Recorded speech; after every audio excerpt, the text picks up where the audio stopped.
వైఎస్ఆర్సీపీకి మద్దతుగా పనిచేసిన కార్యకర్తలకు నాయకులకు అలాగే అశేషంగా నిన్న ఓటర్లందరూ కూడా తరలి రావటం వైఎస్ఆర్ కాంగ్రెస్ పార్టీకి మద్దతుగా తెలియజేసిన ప్రతి ఒక్కరికి కూడా పేరు పేరున ధన్యవాదాలు. అలాగే సహకరించిన మీడియాకు కూడా పేరు మీద ధన్యవాదాలు. ఏదైతే నన్ను ఎంపీగా ప్రకటించిన తర్వాత గత 2 అందరూ కూడా 7 మంది శాసనసభ్యులు అభ్యర్థులు సహకారంతో మా నాయకులు కార్యకర్తలు ఒకరుండి నన్ను ముందుకు నడిపించడం, అలాగే నిన్న పెద్ద ఎత్తున కూడా ఓటర్లందరూ కూడా తప్పకుండా వైఎస్ఆర్ కాంగ్రెస్ పార్టీని మా 7 మంది శాసనసభ్యుల్ని ఎంపీగా నాకు కూడా తప్పకుండా జగన్మోహన్ రెడ్డి గారిని మళ్ళీ ముఖ్యమంత్రిని చేసుకోవాలన్న తపన వాళ్ళ ఇది కూడా నిన్న కనిపించడం కూడా జరిగింది. నిన్న 7కి 7 నియోజకవర్గాల్లో మీరు చూస్తే ఎప్పుడూ లేని విధంగా, అంటే ఎప్పుడో ఒక 15-20 సంవత్సరాల క్రితం జరిగిన వాతావరణం దాదాపు గత 10 సంవత్సరాలుగా మీరు తీసుకుంటే పల్నాడులో లేని వాతావరణం నిన్న చూడటం కూడా జరిగింది. నిన్న ఏదైతే ఏకపక్షంగా వైఎస్ఆర్ కాంగ్రెస్ పార్టీకి ప్రజలు మద్దతు తెలియజేస్తూ ఉన్నారు, మా శాసనసభ్యులు గెలుస్తూ ఉన్నారు నాకు సంకేతం వెళ్ళిన తర్వాత నిజంగా పోలీస్ని ప్రత్యేకంగా చెప్పుకోవాలి. మాచర్ల దగ్గర నుంచి తీసుకుంటే మాచర్ల నియోజకవర్గంలో మీరు చూస్తుంటే కరెక్ట్గా ఒక 3 రోజుల క్రితం సిఐల్ని ఎస్ఐల్ని మార్చుకోవటం కూడా జరిగింది. మార్చుకున్న దగ్గర నుంచి నిన్న మీరు చూడండి ప్రతి నియోజకవర్గంలో పోలింగ్ దాకా పోలింగ్ తర్వాత తెలుగుదేశం చేసిన అరాచకం అందరూ కూడా చూశారు. మాచర్ల నియోజకవర్గంలో అయితే దాదాపు ఎస్పీ గారు ఐజీ స్థాయి ఒక అధికారి పూర్తిగా మాచర్ల నియోజకవర్గంలోనే. మా ఎస్పీ గారు మాచర్లకి ఎస్పీగా ఉన్నారా లేకపోతే పల్నాడుకి ఎస్పీగా ఉన్నారా అర్థం కాని పరిస్థితి. దాదాపు నిన్న 10 గంటల నుంచి పలానా ప్రాంతంలో సమస్య ఉందని ఫోన్ చేస్తామంటే ఎస్పీ గారు ఫోన్ ఎత్తరు. డిఎస్పీ గారు అయితే కంప్లీట్ పొద్దున 8 గంటల నుంచి ఫోన్లు ఎత్తే పనే లేదు. కలెక్టర్ గారు అప్పుడప్పుడు ఫోన్లు ఎత్తడం ఆరాగురా స్పందించడం జరిగింది. ఈరోజు బాగా మీరు గమనిస్తే ఏదైతే తెలుగుదేశం పార్టీ గట్టిగా ఉన్న ప్రాంతాలలో అంతా అసలు పోలీసే లేదు. 3000 ఓట్లు ఉన్న దగ్గర ఒక్క పోలీసు సింగిల్ మెన్.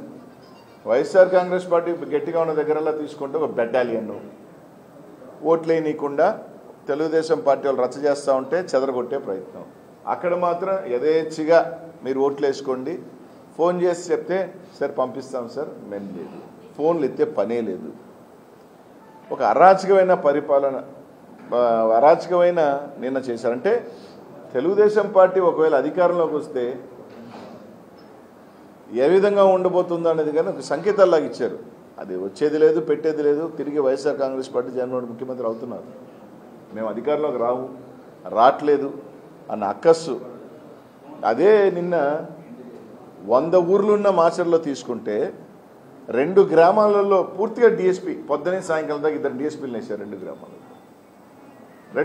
అదే ఒక మండలానికి సంబంధించి కనీసం ఒక ఎస్ఐ స్థాయి అధికారి కూడా తిరిగే పరిస్థితులు లేవు. ఎక్కడైనా ఒక మండలాన్ని డిఎస్పీని పెట్టి పర్యవేక్షణ చేస్తారు. కానీ ఒక 2 గ్రామాలు, సరే ఆ గ్రామాలు దూరమా 2 కిలోమీటర్ల దూరంలో ఉన్న 2 గ్రామాలలో గొడవలు కూడా లేవు. ఆ గ్రామాలలో అక్కడ మాత్రం కంప్లీట్గా 2 డిఎస్పీలు పెట్టారు.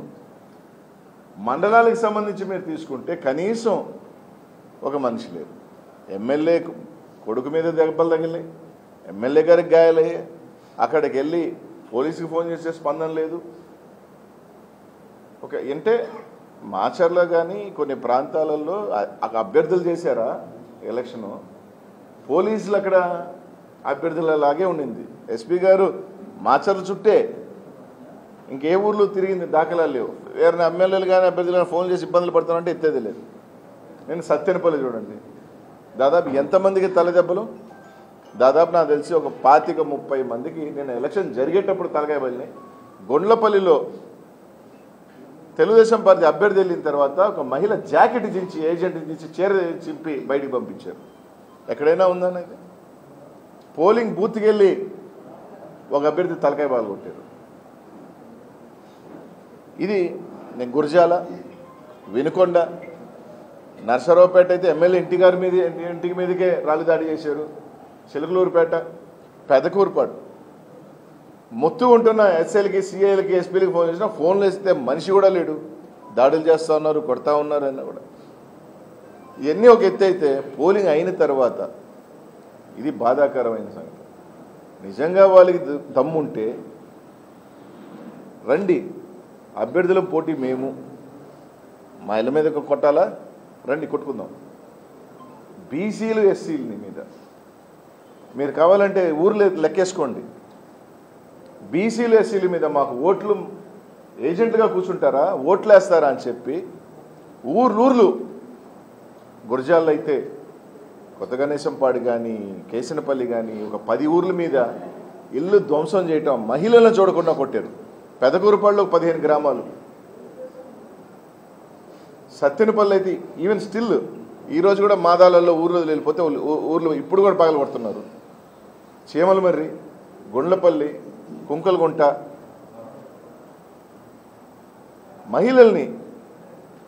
పల్నాడులో నేను పల్నాడుకు వచ్చేటప్పుడు లేదా పల్నాడు అంటే పల్నాడులో పౌరుషం అంటారు.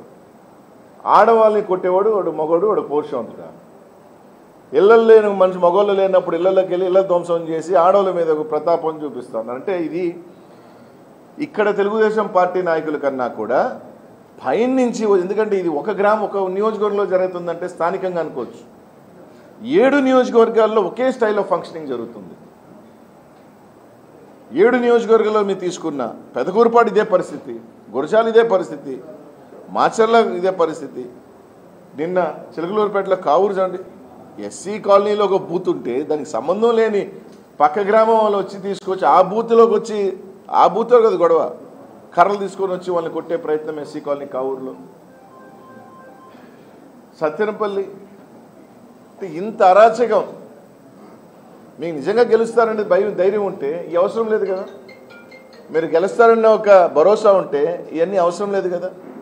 అంటే బీసీలు, ఎస్సీలు ఓట్లు వేయకూడదా? అంటే బీసీలు, ఎస్సీలు ఓట్లు వేయకూడదా అని అడుగుతా ఉన్నా. ఓట్లు వేస్తే కాలనీల మీద పెరగొడతారా? నిన్న ముట్టుకూరుకు సంబంధించి మాచల్లో పొద్దునే ఎమ్మెల్యే అభ్యర్థులను హౌస్ అరెస్ట్. అసలు ఎమ్మెల్యేలను హౌస్ అరెస్ట్ చేసేది ఏంది? వాళ్ళని మాత్రం యథేచ్ఛగా వదిలేశారు. సత్యనపల్లిలో కన్నా లక్ష్మీనారాయణ గారు తిరుగుతారు, ఇక్కడ అరవింద్ బాబు గారు తిరుగుతారు, అక్కడ బ్రహ్మానంద రెడ్డి తిరుగుతాడు, ఇక్కడ ఎరపత్రాయన తిరుగుతాడు. కానీ వైసీపీకి సంబంధించిన ఎమ్మెల్యేలు మాత్రం హౌస్ అరెస్ట్లో ఉండి వాళ్ళ పార్టీకి వాళ్ళ పనులు చేసుకుంటారా? ఎస్పీ గారు పోలీసుకి ఫోన్ చేస్తే మా దగ్గర మెనలేము సార్, కొట్టుకుంటే ఊర్లో మాకు తెలియదు. ఇదే సమాధానం అండి ఒక పోలీస్ అఫీషియల్స్ చెప్పాల్సిన సమాధానం. నేను ఎస్పీ గారు చెప్తున్నారు, చర్యలు తీసుకుంటాం సార్. ఏంది తలగాయ వాళ్ళు కొట్టి, ఆడవాళ్ళు తలగాయ వాళ్ళు కొట్టి, ఆడవాళ్ళు చీరలు లాగి జాకెట్లు చించి పంపిస్తుంటే తర్వాత చర్యలు తీసుకుంటాడా? ఇది ఎస్పీ గారు సమాధానం రాత్రి మాకు. సార్ నేను దారుణం, పెదకూరుపాడు ఎమ్మెల్యే గారు ఫోన్ చేసి 3 గంటల నుంచి ఫోన్ చేస్తున్నాము, ఇక్కడ ఏజెంట్లు బయటికి రావాలంటే కొట్టేదానికి సిద్ధంగా ఉన్నారు. ఎస్పీకి, సిఐలకి, డిఎస్ఎల్ ఫోన్ చేసి ఎత్తట్లేదంటే కలెక్టర్కి ఫోన్ చేసి సార్ ఇది పరిస్థితి అంటే మళ్ళీ కరెక్ట్గా 20 నిమిషాల తర్వాత మళ్ళీ నాకు ఫోన్ చేసి అవసరం లేదన్ను వారికి తలకాయ వాళ్ళు కొట్టారు, 2 కాలు చెల్లెలు కొట్టారు. నిజంగా ఉంటే రండి, ఉన్నాం కదా, మా వాళ్ళు ఉన్నాం కదా, రండి. 500 మంది వస్తారు, 1000 మంది వస్తారు, మమ్మల్ని కొట్టండి, లేదా మేము మిమ్మల్ని కొడతాము, అయిపోతుంది. వాళ్ళు ఊర్లలో పాపం వాళ్ళు ఎస్సీ బీసీలు వాళ్ళు ఓట్లు వేస్తే వాళ్ళ మీద పడి ఆడోళ్ళు మగోళ్ళని చూడకుండా ఇల్లులు బాగా కొట్టి ధ్వంసం చేసే కార్యక్రమం చేస్తున్నారంటే ఇదే. ఇప్పుడు ఆ పవన్ కళ్యాణ్, చంద్రబాబు నాయుడు పెద్ద నీతి మాటలు మాట్లాడుతుంటారు కదా అరాచకాల గురించి. మీరు అన్ని గ్రామాలు తీసుకోండి, ఈ గ్రామంలో ఎవరు బాధ్యతలు, ఎవరి మీద ఎవరు దాడులు చేశారు? ముఖ్యంగా బాధ్యతలు బీసీలు, పాపం ఎస్సీలే కదా ఎక్కువ శాతం. ఓట్లు వేస్తున్నాను వాళ్ళ మీద పోయి కాలనీల మీద పోయి కొట్టింది ఎవరు?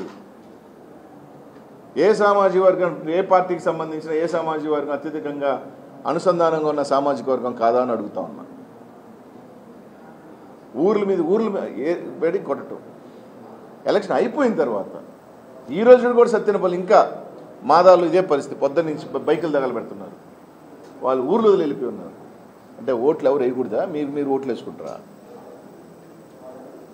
నిజంగా చెప్తాను, దీనికి నిజంగా ఐజీ గారు, ఎస్పీ గారు మీరు కావాలంటే రిగ్గింగ్ చేయించుకోవాలంటే చేయించుకోండి, ఇబ్బంది లేదు. అంతేగాని జనాల మీద కొట్టమని చెప్పటం, ఆ ధైర్యాన్ని ఇవ్వటం, అంటే ఒక భయభ్రాంతులు చేయటం, మళ్ళీ గతం 25 సంవత్సరాల క్రితం జరిగిన అన్నీ కూడా మళ్ళీ ఈరోజు పల్నాడుకి తీసుకురావాలి, మళ్ళీ ఆ భయాన్ని తీసుకురావాలి, ఊర్ల మీద పడి కొట్టాలని అనుకోవటం ఇప్పుడిప్పుడేనయ్యా. జగన్మోహన్ రెడ్డి గారు అందరి ఆశీస్సుల్లో బీసీలకి ఏదో అట్టా, ఎస్సీలకి ఏదో అట్టా లేస్తున్నారు అంటే దాన్ని మళ్ళీ అణిచేయాలా అన్న ఆలోచన చేసే కార్యక్రమం నిన్న జరిగింది. రాత్రి 11 నర్సరావుపేట అందరూ చూశారు. ఎమ్మెల్యే ఇంటి మీదకే వచ్చి దాడి చేశారు. అదే ఎమ్మెల్యే గారు ఎస్పీ గారికి ఊర్ల మీద పడుతుంటే కనిపించలా. ఎమ్మెల్యే గారు మళ్ళీ రిపీటెడ్గా ఒకసారి రిక్వెస్ట్ చేసిన తర్వాత అందరినీ పంపించిన తర్వాత మళ్ళీ కూడగొడుతున్నారు, తప్పదు ఇక్కడ నాకు పేషెంట్స్ ఉన్నారని చెప్పి తీసుకుంటే మాత్రం వచ్చి సార్ జనాలు పంపించమంటారు. అక్కడ దాడులు జరుగుతూ ఉన్నారు. మీరు అన్నీ ఇక్కడ పిడుగురాల్లో కానీ ఇక్కడ కానీ హాస్పిటల్ చూశారంటే తలకాయ పాలు కొట్టిన వాళ్ళందరూ ఎవరు కనుక్కోండి, పగలు కొట్టించుకున్న వాళ్ళందరూ పాపం, తలకాయలు కాళ్ళు కొట్టించుకున్న వాళ్ళంతా ఎవరు? వైసీపీకి సంబంధించిన వాళ్ళు కదా పాపం. అందరూ ఎవరు? అందరూ బీసీలో, ఎస్సీలో, మైనార్టీలో. నిన్న గుండ్లపల్లిలో బూత్కెళ్ళి నలుగురు తలకాయ పాలు కొట్టారు. ఎవరు? ఎమ్మెల్యే అభ్యర్థి వచ్చిపోయిన తర్వాత. ఊర్లూరిని కొడతా ఉన్నారు గురజాల్లో. ఇంకా మాచర్లు అంటే తీసేయండి, ఒక స్పెషల్ సిస్టమే దిగేసింది. ఒక ఐజీ, ఒక ఎస్పీ, ట్రైనీ డిఎస్పీలు, పోలీస్ బెటాలియన్ అంతా కొరవ నియోజకవర్గాలలో కన్నా మొత్తం మాచర్లో దింపారు. ఇంకేదన్నా ఉంటే వైసీపీకి సంబంధించిన ఊర్లు ఉంటే అక్కడ దింపారు. అదే తెలుగుదేశం పార్టీకి సంబంధించిన ఊర్లన్నీ విచ్చలవిడిగా ఒక మనిషిని పెట్టి ఒక పోలీసు, ఆ పోలీసు కూడా పాపం ఏమన్నా 30 సంవత్సరాలు కాదు పాపం, ఒక 60 సంవత్సరాలు 50 సంవత్సరాల వాళ్ళను రిటైర్మెంట్ దగ్గరున్న వాళ్ళని పెడతారు. పాపం ఆయన ఏం చేస్తాడు? ఈ కార్యక్రమం ఓడిపోతారనే భయం. ఈరోజు ఖచ్చితంగా పల్నాడులో నర్సరావుపేటలో 7 గెలుస్తున్నాం, ఎంపీ గెలుస్తున్నాం. జగన్మోహన్ రెడ్డి ఆశీస్సులతో ఆయన ఓట్లేని ప్రజలందరూ కూడా వచ్చారు. తప్పకుండా వైఎస్ఆర్ కాంగ్రెస్ పార్టీ అధికారంలోకి వస్తుంది. తప్పకుండా మూల్యం తప్పకుండా చెల్లిస్తారు. ఇది మంచి పద్ధతి కాదు. ఇది ఖచ్చితంగా చెప్తున్నాను. ఇక్కడికన్నా కూడా ఇది పైనుంచి వచ్చింది. ఇది ఒక సిస్టమ్ ప్రకారం, ఒక ప్లాన్ ప్రకారం తీసుకున్న కార్యక్రమం. అంటే గతంలో గత 4-5 సార్లు జరిగినాయి ఇంత ఎత్తుగా ఎడవ చిన్న ఘటనలు జరిగినాయి. కానీ ఊర్లూర్లు మీద దాడులు కానీ, ఊర్లూర్ల మీద గొడవలు కానీ ఈ మధ్యకాలంలో నాకు తెలిసిన లోకల్ ఇన్ఫర్మేషన్ ప్రకారం కానీ స్థానిక మా పెద్దలు శాసనసభ్యులు కానీ చెప్పిన ఎక్కడా లేదు. మా ఎస్పీ గారు పాపం, మా ఐజీ గారు, సిఐలు, ఎస్ఐలు మాకే ఫోన్లు ఎత్తన వాళ్ళు. ఇంక ఎవరికి ఫోన్లు ఎత్తారండి? ఎవరికి ఫోన్లు ఎత్తుతారు? కలెక్టర్ గారు అయితే పాపం చేస్తే స్పందిస్తానంటాడు, స్పందించే లోపల పని అయితే అయిపోతా ఉంది. బట్ అయినా పల్నాడు ప్రజల విజ్ఞతతో, పెద్ద మనసుతో చేశారు. మా కార్యకర్తలు, నాయకులు అందరూ కూడా ఎన్ని ఇబ్బందులు వచ్చినా, ఎన్ని అడ్డంకులు వచ్చినా, వాళ్ళు ఎంత అరాచకం చేసినా, దారుణం నిన్న పాకాలపాడులో తలకాయ బాగా కొట్టిన తర్వాత కట్టుకొట్టుకుని ఏజెంట్కి వస్తే మళ్ళీ కాలు కొట్టారు. కట్టుకొట్టుకుని బూతుకు వస్తే వీడు మళ్ళీ వచ్చాడని కాలు కొడితే కూడా మళ్ళీ కాలు కొడుతుంట. అట్లాంటి ఎన్ని చేసినా, ఎన్ని భయభ్రాంతులకు గురి చేసినా నిలబడి పోరాటం చేసి అడ్డగా నిలబడిన మా కార్యకర్తలు అందరికీ కూడా ధన్యవాదాలు. అటు వాళ్ళందరూ కూడా భరోసా ఇస్తూ ఉన్నాం. తప్పకుండా వాళ్ళందరికీ అండగా ఉంటాం. ఖచ్చితంగా భగవంతుడి దయ వల్ల అన్నీ మంచి జరుగుతాయి. బదిలా కూడా అదే స్థాయిలోనే ఉంటుంది. ఎక్కడ ఇచ్చింది పల్నాడులో ఇచ్చింది తిరిగి ఇచ్చేయటం అలవాటే అంటారు.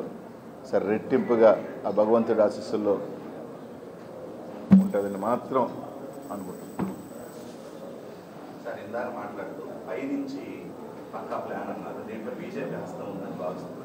బీజేపీ ఉందా లేదా అంటే బీజేపీకి ఇక్కడ పరిస్థితి తెలియకపోవచ్చు. కానీ బీజేపీకి మన ఆయన ఏది పెడితే కదా, నాకు ఈ పోలీస్ కావాలి, నాకు ఈ ఐజీ కావాలి, నాకు ఈ ఎస్పీ కావాలి అని పెడతాడు. దాన్ని వాళ్ళు శాంక్షన్ చేస్తారు. దానికి సంబంధించిన కార్యాచరణ ఇక్కడ కూర్చొని తెలుగుదేశం పార్టీకి సంబంధించిన నాయకులు కావచ్చు, లేకపోతే కొంతమంది అఫీషియల్స్ ఉన్నారు కదా,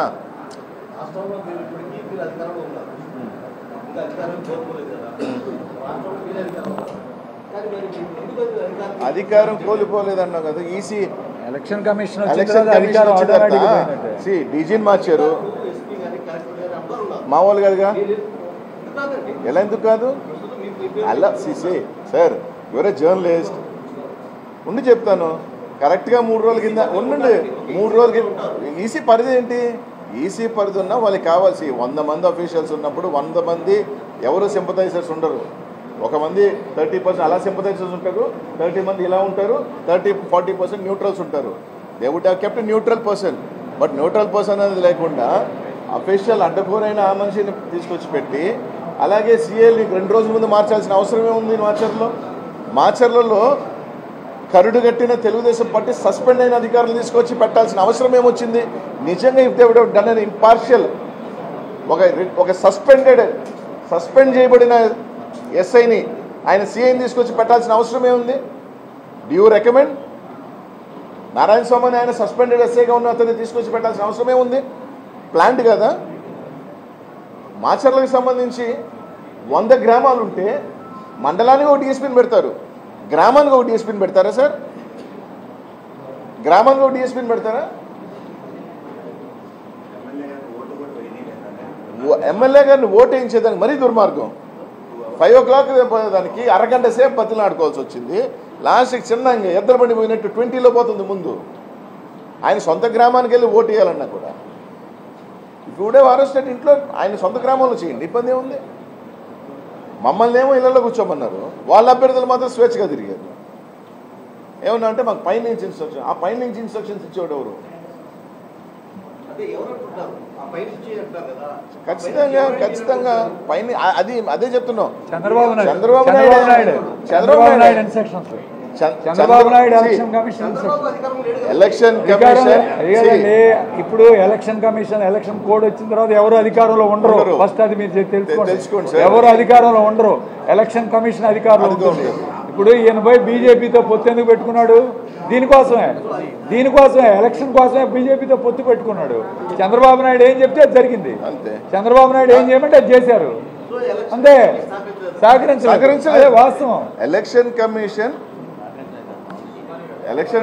సహకరించలేదని అడగట్లేదు ఎలక్షన్ కమిషన్ నిష్పక్షపాతంగా న్యూట్రల్గా వ్యవహరించాల్సిన ఎలక్షన్ కమిషన్ ఒక లైన్ దాటి ఒక పరిధి దాటి ఒక లైన్ తీసుకుందని చెప్తున్నాం మాకు సపోర్ట్ చేయమని మేము ఎందుకు అడుగుతాం they should have acted neutral election న్యూట్రల్గా ఉండాల్సిన ఎలక్షన్ కమిషన్ పరిధి దాటి వాళ్ళు ఏది చెప్తే అది చేయించుకొని వాళ్ళు ఏది చెప్తే అది చేసి ఏ అధికారులు కావాలో అది చేయించుకోను వాళ్ళకి అండగా సపోర్ట్గా ఉండింది లేకపోతే ఊర్ల మీద పడి దాడి చేయడం ఏంటండి ఊర్ల మీద అయిపోయిన తర్వాత స్టిల్ ఇట్ ఇస్ హ్యాపెనింగ్ మాదాలో పోయి చూడండి ఏదైతే ఒక నిమిషం ఏదైతే రాష్ట్ర వ్యాప్తంగా బ్యాలెట్ పగిలినా కూడా రీపోలింగ్ జరపలా బ్యాలెట్ పెట్టి వైసీపీ ఏజెంట్ లేకుండా పోలీసులు కాపలాగాతో ఓటింగ్ వేయించుకున్నారు ఎక్కడైనా ఉందా పోలీసుల కాపలా పెట్టి వైసీపీ ఏజెంట్ లేకుండా మళ్ళీ ఇంకొక బాక్స్ తీసుకొచ్చి పెట్టి మీరు రిగ్ చేసుకోండి అని చెప్పారబ్బా మాచర్లో అడిగాం